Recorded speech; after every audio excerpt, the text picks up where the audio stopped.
reclaim our history. That we were a very vibrant, pluralistic ecosystem for the passage of commerce and culture for many, many years. Now, this was disrupted during the colonial times. And I think as part of today, the changing world, a much more globalized world, a much more rebalanced world, how do you rebuild our economies? How do we actually do more interactions with each other rather than go through intermediaries of a very different era? And in that sense, recreating the Indian Ocean, I would say, I'm using community with a small c here, and also how do we look for solutions amongst each others, not necessarily looking to countries far away, because I think in this day and age, perhaps many of those countries will no longer be here at times of need. So when you have natural disasters, as we've seen in East Africa and the Western Indian Ocean, it's important that within the Indian Ocean we find solutions and we partner each other. So in 2015, Prime Minister Modi actually put forward a vision called Sagar, which is literally a word, it's an acronym, but it means ocean, which was security and growth for all in the region. And that's been, in a sense, the template by which we have really stepped up our cooperation with a lot of countries, including Madagascar. And now, where the Indo-Pacific is concerned, I think there's a slightly different issue there, which is that the Indian Ocean and the Pacific Ocean have become much more seamless, because countries on either side of that imaginary divide are actually have political, security and economic interests, and therefore it's actually untenable to see them in compartmentalized terms. So that's, I would say, a larger geopolitical happening which is taking place. And to me, the two are completely sort of reconcilable. A stronger Indian Ocean activities actually contribute to the Indo-Pacific as well. So let me stay with the Indian Ocean, and let me turn to Minister Amina Chona. Maybe she can come in at this stage. Sitara, can we get Aditya, can we get the mic here? And maybe. Thank you, Samir. It's good to be here. I was here years ago as a Raisina young fellow. And Minister, I am representing the Maldives, and I'm the Environment Minister as well. And climate change is an existential threat for us. I do believe the commitment made by India in COP26 is by far one of the most ambitious mitigation targets we heard.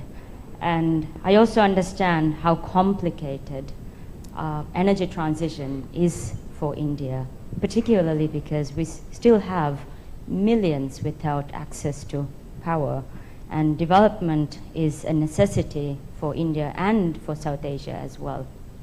But climate change, as I said, is an existential threat. I don't think it's just for small island nations like the Maldives, but even for India. We have the highest mountains in South Asia. We also have small island states like us, which is one of the lowest countries in the world. We don't have a higher ground. So my question is, as we enter into a world which is complicated by energy, conflict, and issues like this, we also have climate change before us, that we can't wait to address these things until countries are comfortable to deal with it. So how do you see climate politics will evolve given the nature, given the urgency of this issue that we have? Thank you. Well, you know, from the Indian perspective, I mean, first of all, I agree with everything you said. And from the Indian perspective, there are two parts to this issue. One is climate action, and I look at it in terms of what we ourselves do, and the other is climate justice. And we need both.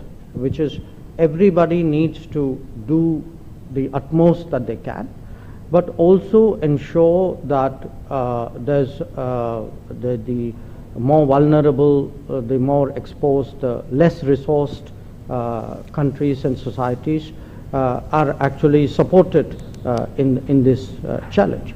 Now we all know the story of climate change, how there have been repeatedly the promises of resources which have been given in COP after COP have not been kept.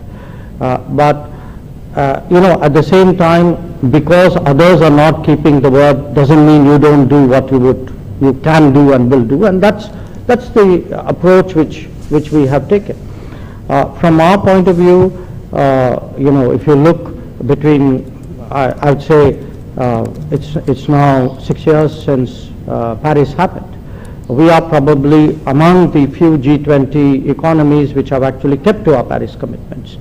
And we are careful about making commitments. We don't overpromise.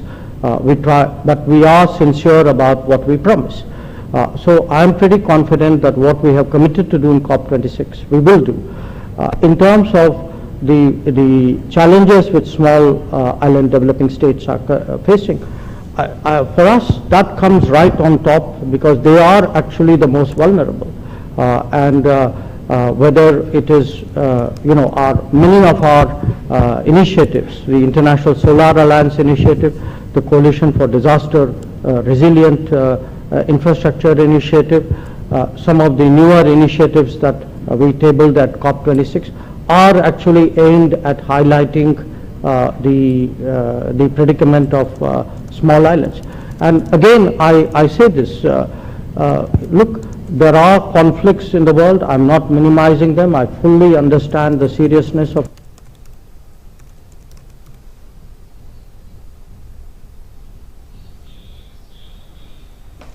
Turn to one of our young fellows of this year, Tina Jatton from Mauritius. Tina, would you like to take the mic from our young fellows group?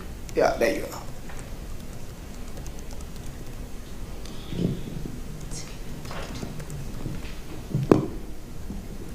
Good morning. I'm Tina from Mauritius, actually young member of parliament from Mauritius.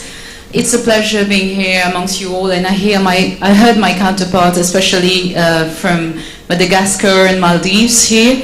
So my question to you, Excellency, is twofold. So with the devastating effects of the Ukraine-Russia war and the disruption in supply chain, as you mentioned earlier, coupled with a rising inflation, we are seeing increasing instability, frustration amongst people across the world. And recently we saw what happened in Sri Lanka, and this is also happening a bit across the region. So my question to you is, how did India actually, I know you also spoke about India being moving towards self-reliance, or should I call it strategic autonomy, while also being multi-aligned and, as Mr. Panda said it, trying to up its role in aiding other countries. So the first question is, how did India go about its communication so that the whole population understands the basis? So, because I know we are in the largest democracy of the world, but no one has actually expressed in terms of riots or going to the streets. And second thing, in terms of upping its role in trilateral relationships, and you spoke about helping within sub-communities or community with small c, and how can India actually help the Indo-Pacific region, and more specifically the SIDS, and more specifically Mauritius? Thank you. Let me actually give you a set of answers. One, let's look at the immediate crisis we are facing, the knock-on effects of the Ukraine conflict. As I said, one impact of that we see in energy prices, but one we see in terms of food shortages and food inflation. And India can make a difference today by stepping in terms of export of agricultural commodities, especially wheat, and that is the case. We are trying to see how we can supply more wheat to meet global shortfalls. There are, of course, some constraints here, which is that what we have in terms of public stocks, there are WTO limits on trading with those stocks. But this is a very unusual situation, so we hope that the WTO would look at it in that manner. But if we can contribute today to alleviate food shortages, whether it's it's government purchases, expanding the markets, helping the World Food Program, I think this is a very big contribution that we can make, and we are prepared to make that. In terms of something longer term, we've always had a history of South-South cooperation. Even when our resources were less, our income levels were lower, we've always tried to do, we tried to share what we could. It's been visible in terms of projects, in terms of training, in terms of education, and in terms of sharing experiences and best practices. Now that has steadily expanded as we have become bigger. I mean, in the case of Mauritius, there are some very good examples of that development partnership. The metro in Mauritius, the Supreme Court in Mauritius, social housing projects. These are all good examples, and I can pretty much cite that across a very large part of the developing world. I think today, if I were to look in terms of our development projects, I think probably there are about, my rough memory is about 65, 70 countries in the world where we have done development projects, which would actually be close to almost 1,000. So when I said that, to me, self-reliance is not just having more capability at home, it is also bringing that capability to play in terms of larger global requirements and development. Thank you. Let me perhaps now move to the Americas. Let me move to the Americas now. I don't know if the minister from Argentina would like to ask a question to the minister, or maybe I should go to my young fellow Diego, who was formerly a politician in Peru. So maybe because he could bring you, he could take you to a region that we normally don't speak about. Good morning, everyone. My name is Diego. I'm from Peru. Raisina young fellow. Very happy to be here today. That's right. I think that during your intervention, you mentioned a lot about the tension between the West and Russia, your relationship with the neighborhood, South Asia, Central Asia, but nothing about Latin America. So I would like to know more about what is your objective with respect to this region of the world. What role can India play in the region? And also vice versa, what the Latin countries could do more with India and together in the global governance. Thank you. A good example of what we are of the relationship we have with the region, actually I could think of in terms of the minister who didn't ask the question, my colleague from Argentina, because when I met him, we actually discussed today the doubling of trade which has taken place between India and Argentina. That again, these are interesting globalization consequences of conflicts. Ukraine was a very big provider of edible oil, sunflower oil, to India. So one of the many consequences of the conflict in Ukraine is that those supplies have been cut. Now, Argentina has emerged as one of our biggest sources of edible oil, soya oil largely in that case. So I think that era where distance meant indifference is behind us. Today, if you look in terms of what, the economic benefits and I would say the political commonalities in terms of the technology, bridges, a lot of our IT companies, for example, have a very large footprint in Latin America. My colleague from Colombia, whose ambassador is sitting here, reminded me that the second largest two-wheeler export by India is actually to Colombia. So there is actually, it's very interesting that often things happen on the ground. The debate doesn't necessarily capture it initially, but I would say perhaps for next year, maybe we should have a greater focus on how India's relations with Latin America and maybe Latin America's relations with Asia have expanded in these years. Let's go to another part of America where we don't focus too much on. Let's go to the US now. Okay. I'm just kidding. Can I request my colleague to get a mic to Ambassador Kenneth Juster, and maybe he could pose a question to you. Thank you very much. Morning. I'd like to turn to the subject economics, which also is very strategic for the Indo-Pacific region.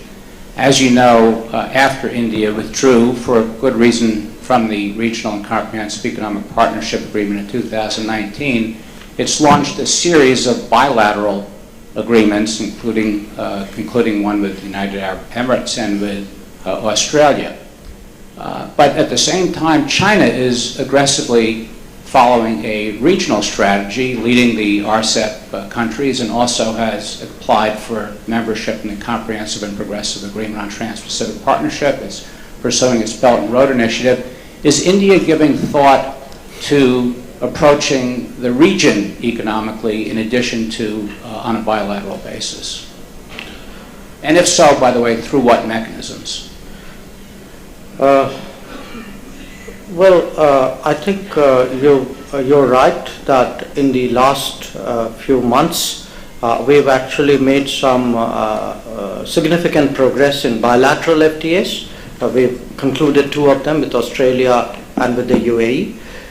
We hope that after, especially after the visit yesterday of President von der Leyen, that our European Union FTA and other negotiations will pick up greater speed. We are very confident that after Prime Minister Boris Johnson's visit a few days before that, that our FTA with UK will gather steam as well. So definitely on the bilateral side, there is a lot of activity which is going on. Your question, are we also thinking regionally? Well, to some extent, we have regional FTAs. We have a FTA with ASEAN. So we are discussing an FTA with the GCC as a group. We have a long-standing discussion with Mercosur. So those are in play. But we also, looking beyond the orthodox way of engaging. Yesterday, among the agreements which were reached were a Trade and Technology Council launch with the EU, which we have to work on and see. And I think that would be very, very helpful for a deeper engagement with the EU on resilient and reliable supply chains, on on development of trusted technologies, and with the United States as well. When I was there in Washington and with some of my economic colleagues, again there are discussions underway whether there are new ways of engaging, not necessarily through an FTA mechanism. There's something more contemporary, something which would be which would be more practical and more acceptable to the current political circumstances. So it is very much in play. Can I now ask my colleagues to take the mic to Prime Minister Carl Bildt? Carl, would you like to pose a question? And the mic is right behind you. Aditya. Yeah. Thank you, Aditya. Thanks. A lot about Ukraine, but I would say that Ukraine is also about other things. It's also about China. And the worries that we have from, say, the European point of view, if I can express that, is that others might draw conclusions from what's happening, and that's dangerous. So my slightly difficult question to you, and I can see it can be difficult to answer in public, what conclusion do you think China will draw from what's happening? Do they see that there's a possibility to do things that otherwise would not be allowed? Or do they think they will draw the conclusion that, well, the international reaction is so strong that we might be forced to restrain ourselves? And I think that's a critical question, because what China, the conclusions China draws from this will have major repercussions for the security, not primarily of Sweden, but perhaps even more for India. I'm tempted to say, as I did to your colleague, that you should be asking Minister Wangi that question, but he's not here. Look, let me say this, because I can't honestly answer that question. But I don't think international relations necessarily functions by precedence. People don't need to see something out there and say, aha, that's what I'm going to do. I mean, that's how mostly bureaucracies function. But I think world affairs has a sort of a much more self-driven, self-calculating way of working. In terms of, because again, quite candidly, we've been hearing for the last 2 months a lot of arguments from Europe, saying, there are things happening in Europe and Asia should worry about it because these could happen in Asia. Guess what? Things have been happening in Asia for the last 10 years. Now, Europe may not have looked at it. So this could be a wake-up call for Europe, not just in Europe. It could be a wake-up call for Europe to also look at Asia. So there have been, this has not been an easy part of the world for the last decade. This is a part of the world where boundaries have not been settled, where terrorism is still practiced, often sponsored by states. This is a part of the world where the rule-based order has been under continuous stress for more than a decade. I think it's important for the rest of the world outside Asia to recognize that today. It's not the problems are going to happen. The problems have been happening. Let me bring in one of our young fellows again to, in a sense, conclude and cap this session. Sure. Let me invite Lucas Lamberti from Germany for the final questions. Yeah, thank you very much. It's a privilege being here. My name is Lucas Lamberti. I work at Konrad Adenauer Foundation in Berlin, and I'm also a young fellow. So yesterday, EU Commission President Ursula von der Leyen, she mentioned the EU Global Gateway Initiative, and she spoke about it. So I was wondering, in which fields do you see potential for cooperation for India with regard to this initiative, and what do you more general expect The Global from it? Gateway Project. She mentioned the Global Gateway Project, and let's add some spice to it. Will it have the same traction as the BRI, for example? Or is it going to end up becoming a complementary support system for the larger projects underway in that particular initiative? So I think the future of the Global Gateway, the future of some of our own initiatives. We discussed that yesterday, and we have been very interested in how the EU is taking forward Global Gateway. Because on the issue of connectivity, it's very interesting. If you remember, Samir, I think it was our 2016 Raisina, where somebody out there, standing out there, asked me a question on the issue of connectivity and the issue of Belt and Road. And we've been very, very clear on the importance of market-based, transparent, consultative connectivity initiatives. It took us a few years to convince the rest of the world to come around to that viewpoint. So today we are very pleased to see, it could be the Global Gateway, it could be Build Back Better, it could be other initiatives. We ourselves promote connectivity initiatives in the neighborhood and beyond in a very substantial way. So we do need today to find ways of working together. I say this, for a large part of the world. There was a earlier conversation on liberalism, but I think if I were to take the most expansive view of what is the democratic space, I think it's important. Within the democratic space, we recognize the diversity of that space, and we find better ways of working together on the big issues of the day. It could have been COVID. I think we missed the bus there a bit, but it certainly is connectivity. It definitely is climate change. Today, India is prepared to step forward in a much more substantive way on the big global issues, including in the multilateral arena. So since you are in such an expansive mood, next year, Raisina, what could be the 2 or 3 big topics that you think would be important at that time? I'm being a little... No, I know, you can't resist being provocative, but I think I will resist that answer. Good. Excellent. So please join me in applauding the Foreign Minister for his wonderful interaction. And we'll take a 15-minute break and we'll be back for another conversation, this time on green transition. So thank you very much for joining us this morning.